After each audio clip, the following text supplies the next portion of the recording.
This is your second full album. Was it still that difficult? Was it a little easier for you to get everything out? It was just like one of those things where I just didn't feel like saying things, but I knew I had to. Wasn't ready to get over it, but I was forced to by making this album, which I think was good. Thanks, Super 8. I guess. Conan Gray built a brand on innocence, further enhanced by his raw, unfiltered yearning. What happens when that perceived innocence is packaged and sold by the music industry, sometimes before he's even ready to share it? This is the story of how Conan's vulnerability became his brand, how that brand began to clash with his own comfort, and how he's now using that art to build a protective shield around himself.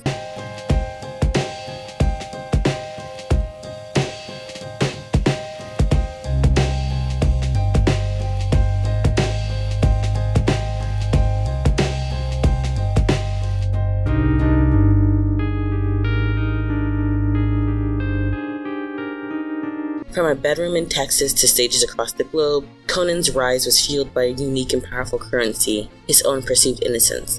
He perfected the art of the diary entry turned pop anthem, creating a universe where every secret heartache and lonely observation felt completely shared. His fans didn't just listen to the music, they felt it, like they were let in on a secret. Yeah, I don't know. It's weird. It's like literally my diary, and now people are just gonna like stream it in their car. This connection, this feeling that he is one of them, turned a song about secretly loving someone who likes a girl named Heather into his first major hit. But his superpower has its consequences, and it's a commercial one. When your deepest feelings become your biggest asset, they also become a product. Realizing how successful Conan branded his vulnerability, his team began doubling down, capitalizing on it. When your pain becomes your meal ticket, it creates a forced openness said entertainer isn't ready for, just sometimes. Which, in my opinion, pushed Conan into a corner, pushing him to evolve or to burn out. To understand this dark side, you have to appreciate the light. Conan's career didn't start with a bang, but with the quiet intimacy of a YouTuber sharing his life. His early vlogs in songs like Idletown snapshotted a specific kind of suburban teenage life, full of longing and a gentle melancholy.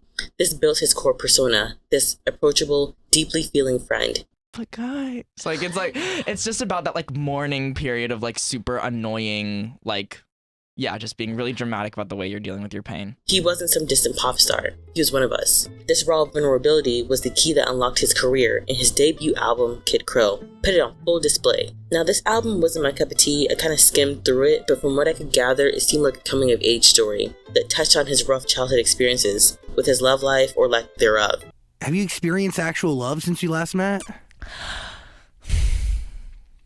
I think that I've experienced true love with my friendships in life, but have I experienced romantic love yet? No, clearly. In the story, he shares deeply personal tales of childhood trauma and his friends battling their own demons. This wasn't just songwriting, it was public confession, and it worked. The album was a massive success, proving that his diary-like honesty was immensely profitable. It created an expectation and a winning formula for Conan. To be successful, he had to bleed onto the page. This is the foundation of his brand, but it was also a dangerous precedent.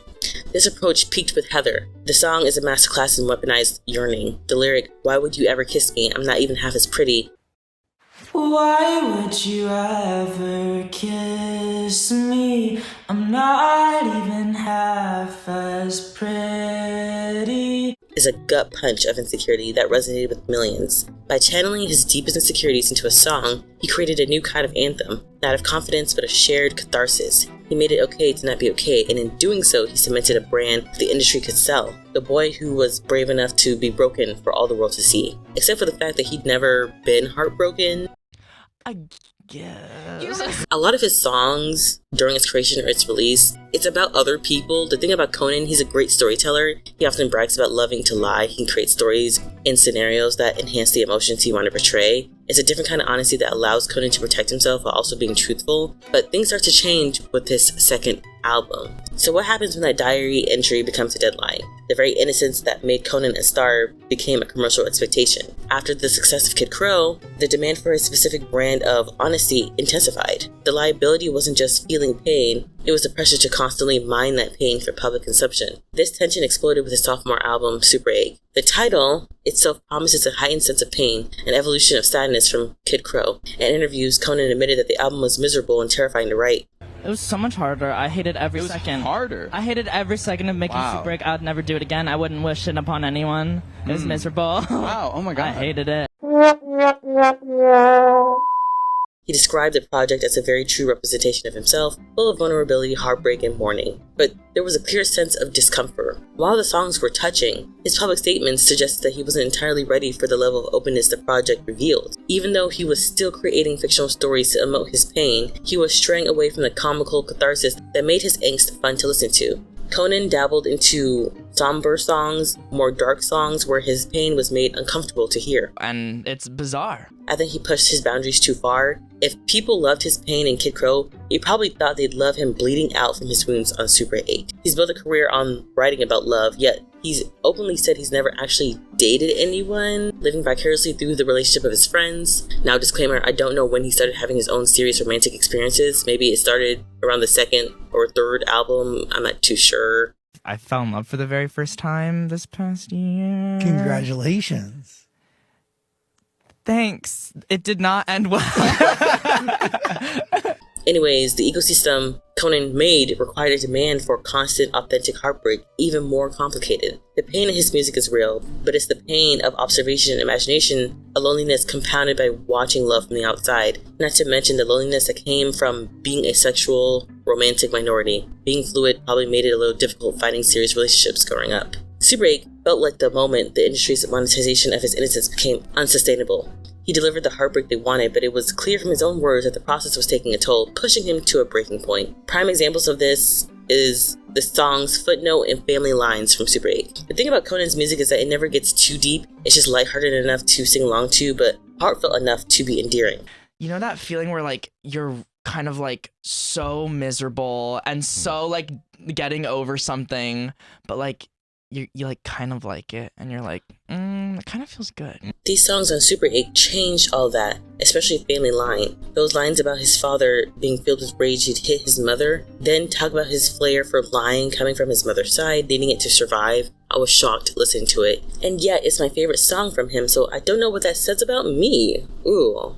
It's in this shift from personal expression to commercial product that we see the true complexity of Conan's work. By the way, let me know what y'all think about all this. Do you think I'm reaching? Do you think Conan has changed much? Leave a comment. Now, for the crucial part of the story, Conan is not a passive victim of industry pressure. He is an active participant. He took the discomfort and the weight of expectation and deliberately transformed his art, creating a protective shield to stand behind. This isn't about losing his innocence, it's about camouflaging it to survive. It's a great time. All of us come together and like make fun of each other. And this transformation is glaringly obvious in his third album, Found Heaven. After the raw exposed nerve of Super 8, this album was a conscious artistic pivot. Inspired by 80s power ballads and icons like David Bowie, the sound is bigger, bolder, more theatrical. This wasn't just a style choice, it was a defense mechanism, running back to his comfort blanket. He was shrouding his diary entries in melodrama, using the artifice of 80s pop as a protective layer between his true feelings and the audience. He's no longer just documenting the pain, he's performing it, taking control of the narrative by wrapping it in fiction. A key example is The Winner. The song is a raw look at familial trauma and emotional manipulation. You know, I'm starting to notice a pattern here with Conan. Anyways, the lyrics are cutting. There's no one who ever has done it better at making me feel worse. Now you really are the winner. But by presenting it in a grand Elton John-esque package, he creates a distance. It's a way to be honest without being exposed. A confession hidden inside a costume. This is the new alchemy, processing his pain by serving it to the world on his own terms, with a layer of theatricality for protection. And just when I thought I'd figured him out, he'd announced his fourth album, Wishbone. He secretly wrote the album while on tour, reuniting with his longtime collaborator, Dan Nigro. The most incredible experience of my life, and I wouldn't trade it for anything, but it was also just like so fucking gut-wrenching. Conan said he'd write all the things he felt no one wanted to hear, and that the music reminded him of who he was. The lead single signaled a return to his rawness he fled from in Super 8. It feels different, not like a demand from the industry, but a choice by an artist who has learned how to protect himself. Conan Gray's journey reveals a profound truth about art and commerce. His innocence was his radical ability to channel his feelings honestly into his music. The industry saw its commercial value and commodified it, creating an immense pressure to be perpetually vulnerable. This model reached a peak with his miserable process of creating Super 8. It forced him at a crossroads. things didn't turn out the way I thought they would. And side note, I just wanted to say how fascinating it is how Conan brands himself as this youthful, innocent flower boy. I know this is kind of random, but I like how he brands himself as this innocent being, but it doesn't come off as juvenile. To me, maturity isn't just performative. Yes, there are grown-up ways to talk, to dress, but to me, real maturity is rooted in emotional intelligence and how well you know yourself and how comfortable you are with who you are. I see this comfortability in Conan. He doesn't try to put on, this is just who he is.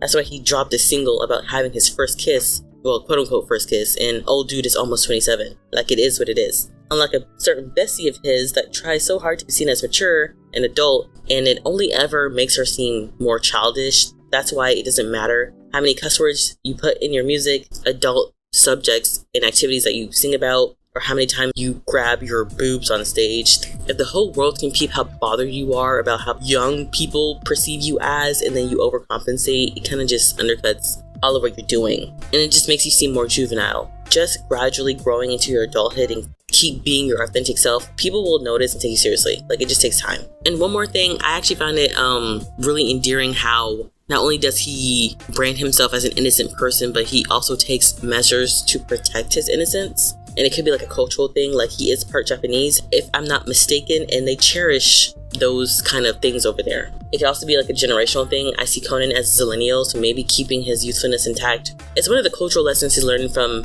being kinda a millennial. But anyways, back to the topic at hand. The dark side to his vulnerability wasn't heartbreak, it was the commercialization of that heartbreak. His evolution wasn't just about growing up, it was about an artist learning to navigate a system that wanted to sell his pain. From the raw diary entries of Kid Crow to the painful obligations of Super 8 and the theatrical defiance of Found Heaven, he has been in a constant battle to control his own narrative. He takes the wreckage of his experiences and builds walls when he needs to. That's why his music continues to hit so hard. It's the sound of survival, not just from heartache, but from the machine that tried to sell it. As always, thanks for watching. Please comment, like, and subscribe.